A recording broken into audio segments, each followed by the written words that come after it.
বাংলাদেশে বাকি ৮-১০টা জিনিসের মতন মুসলমানদের সব থেকে বড় ধর্মীয় জমায়েত হজে যাওয়া নিয়েও চলে ব্যাপক নৈরাজ্য। হজের আকাশচুম্বী খরচ থেকে অব্যবস্থাপনা, এসবের শেষ কোথায়?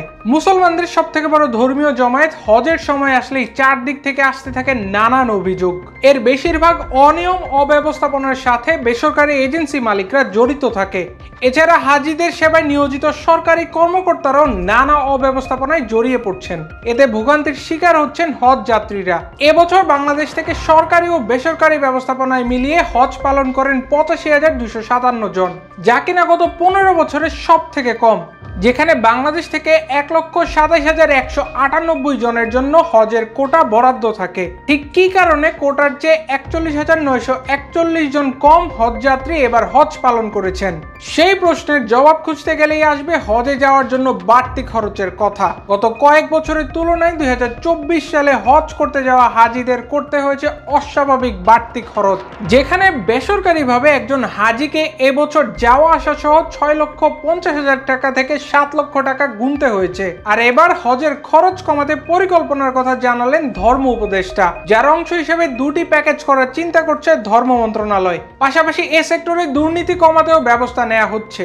সম্প্রতি একটি গণমাধ্যমকে দেয়া সাক্ষাৎকারে এসব তথ্য জানিয়েছেন অন্তর্বর্তীকালীন সরকারের ধর্ম উপদেষ্টা ডক্টর আ.ফ.ম. খালিদ হোসেন। তিনি বলেন, আমরা হজের জন্য ২টি প্যাকেজের চিন্তা করছি। একটি কাবার খুব কাছে, যেটা আগের থেকেই চলে আসছে, আর একটু দূরে হবে, যেখান থেকে বাসে মিসফালা ব্রিজের কাছে নামিয়ে দেয়া যায়।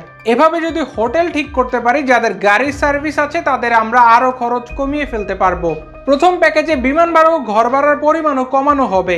আমি নিজে গিয়ে পুরো বিষয়টি তদারকি করব। খরচ কমানোর পরিকল্পনা জানিয়ে আ.ফ.ম. খালিদ হোসেন বলেন, বিমান কর্তৃপক্ষের সঙ্গেও কথা হয়েছে ভাড়া কমানোর ব্যাপারে। এছাড়া এনবিআর এর সঙ্গে কথা বলে হাজিদের মাথাপিছু ৫,০০০ টাকা দেওয়ার ব্যাপারটিও চিন্তায় আছে।